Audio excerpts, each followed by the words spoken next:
Hi student, GIT का online class में आप सबका स्वागत है। और आज की क्लास में जानेंगे अकाउंटिंग कॉन्सेप्ट के बारे में, जिसमें देखिए सबसे पहला दे रहा है क्या, मनी मेजरमेंट कॉन्सेप्ट। अब मनी मेजरमेंट कॉन्सेप्ट का मतलब क्या है, बिल्कुल पहले सिंपल ये समझ लीजिए। अगर जो एक कोई भी बिजनेस हो, किसी प्रकार का बिजनेस हो, तो सबका एक कॉमन यूनिट मनी होता है। कॉमन यूनिट क्या होता है? मनी। बिल्कुल सिंपल समझिए, चाहे वो कपड़े का दुकान हो, फर्नीचर का दुकान हो, किराना का दुकान हो, कोई भी बिजनेस हो, अगर देखा जाए तो पूरे बिजनेस में चलने वाला तो वो क्या है? मनी। जब तक मनी नहीं रहता तब कोई बिजनेस चलने वाला नहीं। और वही मनी एक ट्रांजेक्शन के रूप में एक्सप्रेस किया जाता है। जब तक कोई मनी नहीं था तब वो ट्रांजेक्शन माना नहीं जाएगा, क्योंकि आप लोग पढ़े थे ट्रांजेक्शन दो या दो से व्यक्तियों के बीच में लेन देन की प्रक्रिया क्या कहलाती है? ट्रांजेक्शन। और ट्रांजेक्शन के अंदर कुछ न कुछ वैल्यू जरूर होता है। आया समझे ना? तो जब हम मनी को लेन देन करते हैं तो वही हमारा क्या कहलाता है? ट्रांजेक्शन। और वही ट्रांजेक्शन रिकॉर्ड करेंगे जिसके अंदर कुछ मनी होगा।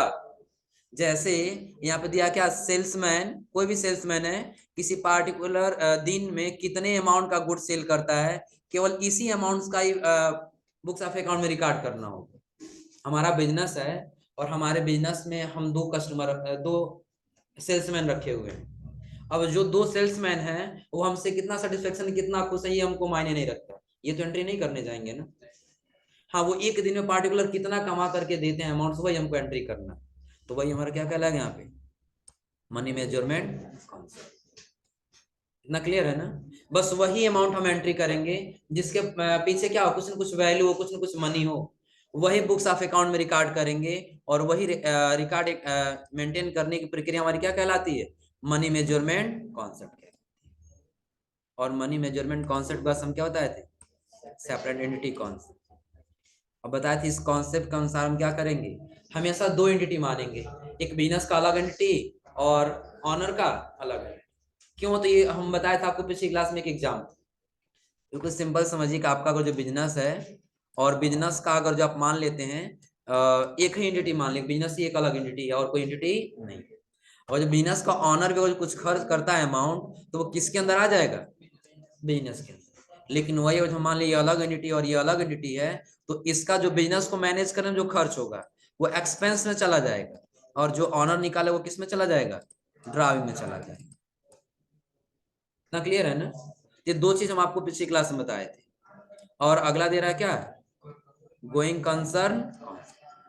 अब देखिए गोइंग कंसर्न कॉन्सेप्ट क्या है ये समझ लीजिए। अगर हम कोई बिजनेस कर रहे हैं तो कोई जो गुड्स खरीदते हैं, हम यही तो एज्यूम करते हैं ना को हमारा बिजनेस लंबे समय तक के लिए काम करेगा। आ रहा समझे ना? वही हमारा क्या कहलाता है? Going concern concept.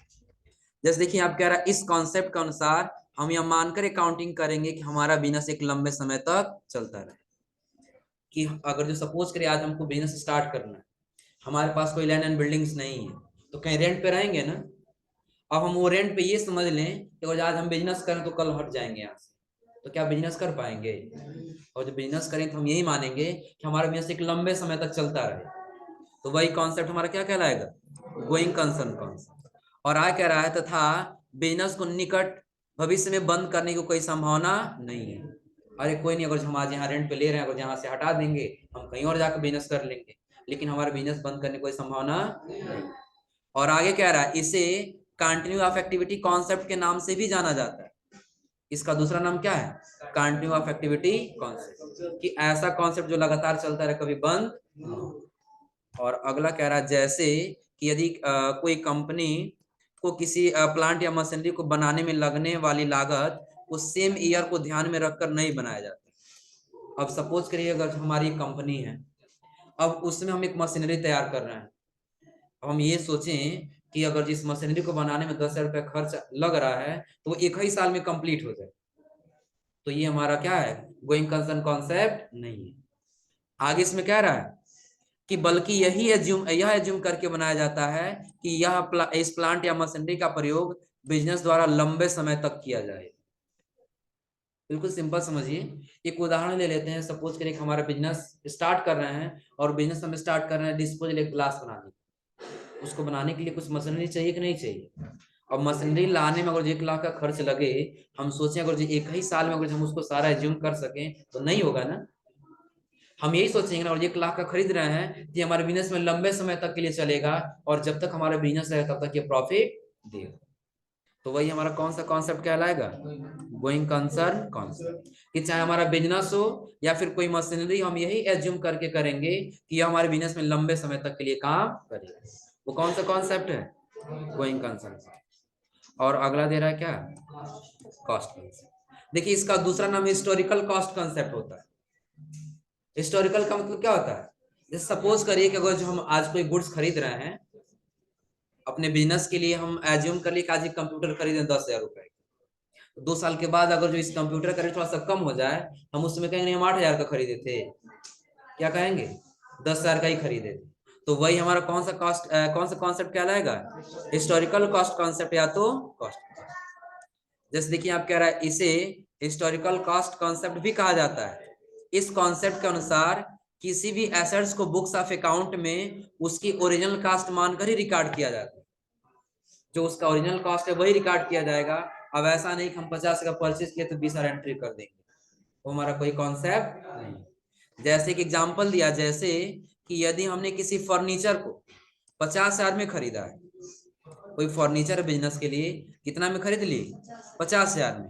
तो 2 साल बाद भी हम क्या करेंगे? हम 2 साल बाद भी अपने बुक्स ऑफ अकाउंट में उसकी ओरिजिनल कास्ट यानी कि 50,000 में ही रिकॉर्ड करेंगे। आ रहा समझे ना? अगर हम 50,000 में खरीदे 2 साल पहले, और अगर जो आज उसका एंट्री करना है, रिकॉर्ड कहीं दिखाना है, हम तो यही कहेंगे नहीं 50,000 में खरीदे थे। तो वही तो हमारा कॉस्ट कॉन्सेप्ट है ना, कि 50,000 में खरीदे थे, हम ये कह देंगे नहीं हम 20,000 में खरीद के लाए थे। ये कोई कॉन्सेप्ट नहीं। तो कॉस्ट कॉन्सेप्ट का मतलब क्या होगा? कि कोई भी एसेट्स अगर हम खरीदेंगे तो उसकी ओरिजिनल कॉस्ट मानकर ही एंट्री करना हमारा क्या कहलाएगा? कॉस्ट कॉन्सेप्ट या तो हिस्टोरिकल कॉस्ट कॉन्सेप्ट कहलाएगा। तो ये कॉस्ट कॉन्सेप्ट क्या है, क्लियर हो रहा है ना? और कॉस्ट कॉन्सेप्ट के बाद दे रहा है क्या?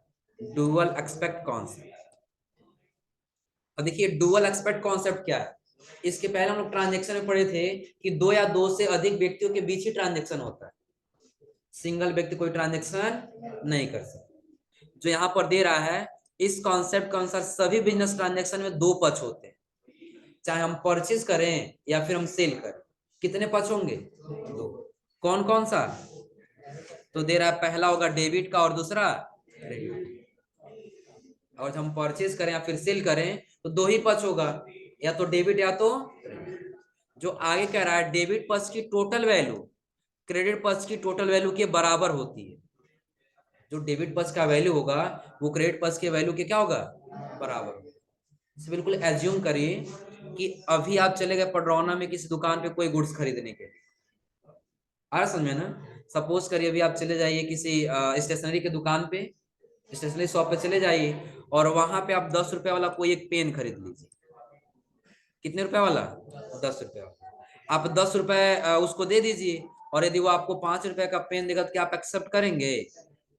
नहीं एक्सेप्ट करेंगे, क्योंकि आपने जितना वैल्यू दिया है, जितना आपका डेबिट है, उतना ही आपका क्या होना चाहिए?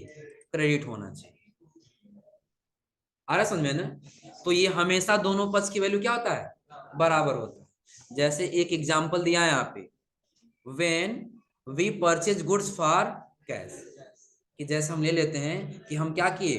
परचेज किए गुड्स कैश में, कैश परचेज किए, और आ कह रहा it receive goods of some value, कि हम रिसीव किए जितना हम क्या किए वैल्यू दिए उसी के अनुसार, and give cash to equal value, कि जितना गुड्स का वैल्यू था हमने उतना ही इक्वल वैल्यू ही दिया, उससे ज्यादा वैल्यू नहीं दी। बिल्कुल सिंपल उदाहरण बता दिए हैं कि अगर जब आप कोई भी गुड्स खरीद रहे हैं, 10 रुपए यदि आप दे दिए, 5 रुपए का आपको वो सामान देगा या 7 रुपए का, तो आप एक्सेप्ट नहीं करेंगे।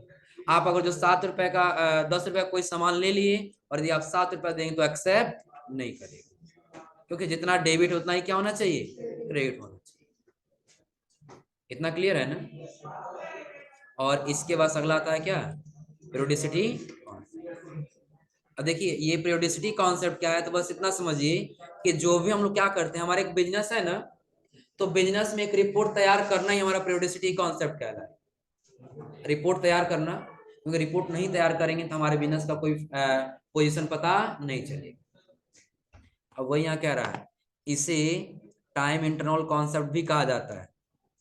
क्योंकि काम करते हैं तो एक इंटरवल, एक लंच होता है ना, तो बिजनेस भी अगर हम ट्रांजेक्शन कर रहे हैं उसका भी एक इंटरवल होगा, वो भी एक समय पर अपना ट्रांजेक्शन तैयार करेगा, एक रिपोर्ट तैयार करेगा।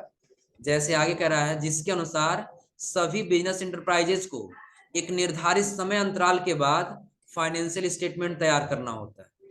जैसे आप लोग अकाउंटिंग पीरियड पढ़े थे, एक स्टेटमेंट तैयार करना होता है, चाहे एक मंथ में करना हो, चाहे एक क्वार्टर में करना हो, या फिर एक साल में करना हो। आया समझे ना? तो जो भी समय अंतराल आप ले लिए, उस समय अंतराल के बाद से आपको एक स्टेटमेंट तैयार करना होगा। और आकर इस कॉन्सेप्ट के अनुसार अकाउंटिंग पीरियड को अपेक्षाकृत शॉर्ट, यानी कि ये नहीं कि 4 साल 5 साल के बाद रखेंगे, या तो आप ईयर में रखिए 1 साल में, या तो क्वार्टर में रखना चाहिए, जिससे कि बिजनेस की परफॉर्मेंस को आसानी से मेजर और कंपेयर किया जा सके। कि जब आप रिपोर्ट बनाएंगे तभी तो आप कंपेयर कर पाएंगे ना अपने बिजनेस, मेजर कर पाएंगे, चेक कर पाएंगे हाँ पिछली मंथ में कितना था और इस मंथ में कितना है। आया समझे ना? देखिए बिल्कुल सिंपल, हम समझ लेते हैं। हमारा एक बिजनेस है और इस बिजनेस से हम रिपोर्ट तैयार कर ली क्वार्टरली। क्वार्टर आप लोग पढ़े थे ना, कि सपोज करिए हो गया अप्रैल, मई और ये हो गया जुलाई, अगस्त और सितंबर। तो अभी जो हम रिपोर्ट बना है वो अप्रैल, मई और जून का बना है, और एक और बना लिया जुलाई, अगस्त और सितंबर। तो अगर जो हम दो को कंपेयर करेंगे, जब रिपोर्ट बनाए रहेंगे तभी तो कंपेयर क्या करेंगे कि जो हमारा अप्रैल, मई और जून का जो क्वार्टर था, इसमें हम 10,000 प्रॉफिट कमाए थे। कितना प्रॉफिट कमाए थे? 10,000। और जो जुलाई, अगस्त और सितंबर है, इसमें हम प्रॉफिट कितना कमाए? मान लेते हैं 8,000 कमाए। कितना कमाए? 8,000। तो आखिर इससे कंपेयर करेंगे नहीं करेंगे कि आखिर पिछले क्वार्टर में हम क्या किए थे कि ज्यादा प्रॉफिट हुआ था, और इस क्वार्टर में क्या किए, कम प्रॉफिट हुआ।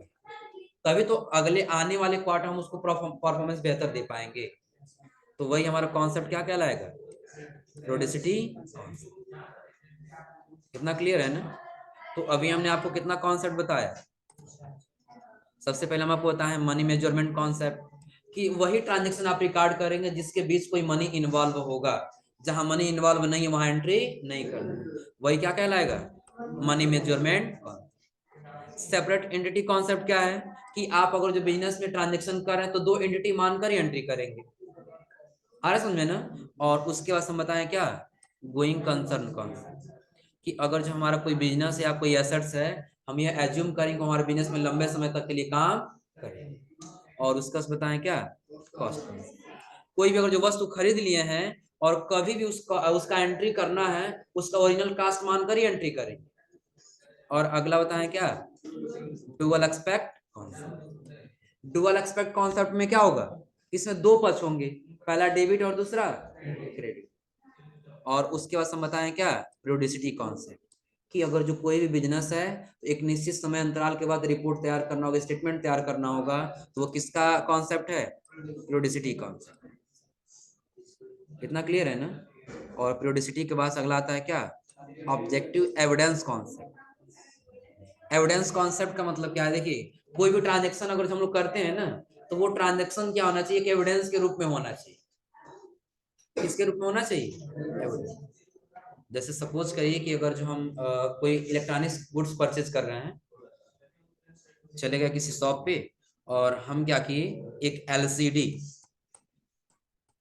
क्या किए, एलसीडी परचेज कर ली, जिसमें हमको वारंटी मिला था, वारंटी या गारंटी जो भी हो, वारंटी मिलेगा तो रिपेयर करके मिलेगा, और गारंटी मिलेगा तो एक्सचेंज करके मिलेगा। आ समझे ना? मान लीजिए इस पे गारंटी मिला कितने साल का, 1 ईयर यानी 1 साल। आ समझे ना? लेकिन एविडेंस के रूप में हमको कोई इसमें इनवाइस नहीं मिला। और अगर ये 10 मंथ में अगर जो खराब हो जाए और लेके जाए वापस करने के लिए, तो अगर जो वो जिससे हम खरीदे वो हमारे सप्लायर ये कहे कि नहीं, आप 1 साल से अधिक हो गया आपको खरीद के लेके गए हो, हमारे पास कोई एविडेंस रहेगा? नहीं रहेगा ना? तो जो बिजनेस हम जो भी काम करेंगे उसका एक उद्देश्य क्या होगा, एविडेंस कॉन्सेप्ट होगा। जो कह रहा है इस कॉन्सेप्ट के अनुसार सभी बिजनेस ट्रांजैक्शन को किसी एविडेंस या सपोर्टेड बिजनेस डॉक्यूमेंट जैसे इनवाइस या वाउचर के आधार पर रिकॉर्ड करना चाहिए। जो भी ट्रांजैक्शन रिकॉर्ड करेंगे वो या तो एविडेंस के लिए हो, या तो फिर वो क्या करे, बिजनेस डॉक्यूमेंट को सपोर्ट करे, जैसे इनवाइस हो या तो वाउचर। और कह रहा है ये डॉक्यूमेंट ऐसे होने चाहिए जिन्हें कोर्ट ऑफ लॉ में एविडेंस के रूप में रखा जा सके। जैसे कई जगह हम लोग सामान खरीदते हैं, छोटा सा हमको इनवाइस मिलता है, इस पर नीचे लिखा हुआ होता है कि यह कानूनी कार्रवाई के लिए मान्य नहीं। आ रहा समझे ना? तो ऐसा डॉक्यूमेंट नहीं होना चाहिए जो कोर्ट में हम कानून के तौर पे क्या कर सकें, उसको न लगा सके, साबुत के तौर पे न दे सके। ऐसा होना चाहिए अगर जो कोर्ट में कानून के तौर पे हम दिखाना चाहें तो वहां पे क्या हो सके, दिखा सके। आ रहा समझे ना? ये कौन सा कॉन्सेप्ट कहलाता है, ऑब्जेक्टिव एविडेंस। क्लियर है ना? तो ये यहाँ तक आज आप लोग पढ़ करके आइएगा। अगला आप लोग को बताएंगे मैचिंग कॉन्सेप्ट, उसके आगे realisation concept, legal expect concept, और जस्ट इसके बाद हम लोग का स्टार्ट हो जाएगा क्या, एक्रूअल के बाद से टाइप्स ऑफ। अब एक चीज याद रख लीजिएगा, अगर जो आप लोग चाहते हैं कि नहीं हम लोग को आगे टैली में कुछ पढ़ना है अच्छे से, कहीं भी काम करने जाए तो अकाउंटिंग पे ही काम होगा। और याद रख लीजिएगा जितने लोग भी कॉमर्स पढ़े होंगे, आ रहा समझे ना, कॉमर्स वाले से पूछ लीजिएगा ये टाइप्स ऑफ अकाउंट कितना इंपॉर्टेंट होता है ये चैप्टर। आ रहा समझे ना? आप लोग ये नोट्स दिया जाएगा जो 70 पेज का नोट्स होगा, जो टोटली ये टाइप्स ऑफ अकाउंट के ऊपर ही डिपेंड है। अगर जो ये एक लगभग एक पेज का है, अगर जो ये याद नहीं होगा तो ये 70 पेज का नोट्स पढ़ने का कोई मतलब नहीं, याद रखिएगा। आ रहा समझ में ना? तो ये यहाँ तक आप लोग पढ़ करके आइए, बाकी इसके आगे मैचिंग कॉन्सेप्ट के आगे बताएंगे।